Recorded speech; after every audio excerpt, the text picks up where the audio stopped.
Now, as Russian aerial assaults on Ukraine intensify, President Vladimir Zelensky says that him and US President Donald Trump have agreed to work together to bolster Ukraine's air defenses. During their 40-minute phone call on Friday, Zelensky and Trump agreed to arrange meetings between their teams to strengthen Ukraine's air defense capabilities, including joint production of systems like the Patriot missile. I also spoke with President Trump. It was an important conversation. We agreed to arrange a meeting between our teams to strengthen air defense capabilities. We had an in-depth discussion about joint production, something both us and the United States need.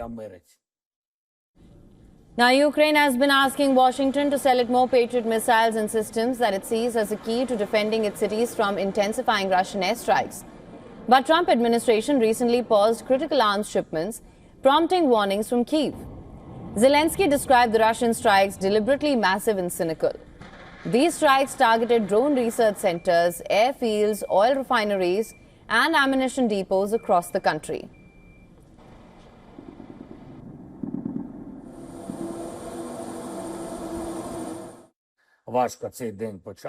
It was a rocky start to the day, with more than 500 Russian attack drones and missiles. Difficult, but a significant number were shot down. Regrettably, some struck their targets. Interceptor drones demonstrated important performance today. Dozens of Shaheds were taken down specifically by interceptors. Russia launched these strikes just hours after a phone call with Trump and Russian President Putin ended without any breakthrough. Moscow claims these strikes were retaliation for what it called Ukrainian terrorist activities. Russian Defense Ministry claims to have destroyed 48 Ukrainian drones over the 5 Russian regions, including Rostov and Belgorod. In Rostov, one woman was killed and several apartment buildings were damaged by Ukrainian drone attacks, prompting authorities to evacuate over 120 residents.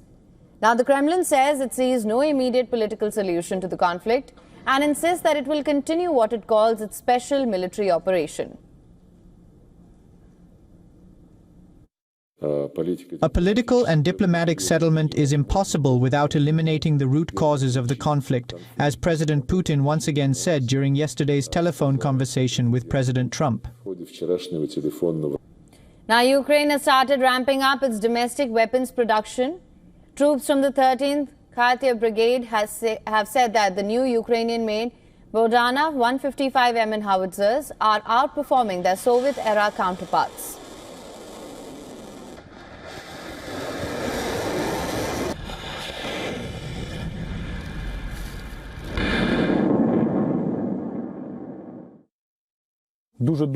It's a good thing that Ukraine launched its own production of this type of cannons, 155mm caliber. As much as we would like it, our partners provide some assistance, but not enough weapons. We are certainly thankful for their assistance, but we definitely want more, and it's good that Ukraine has started its own production. Moreover, it is a caliber that is very effective at destroying the enemy.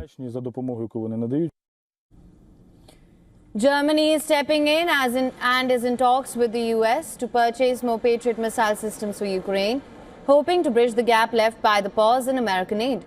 On the diplomatic front, Moscow and Kyiv exchanged another batch of prisoners of war on Friday.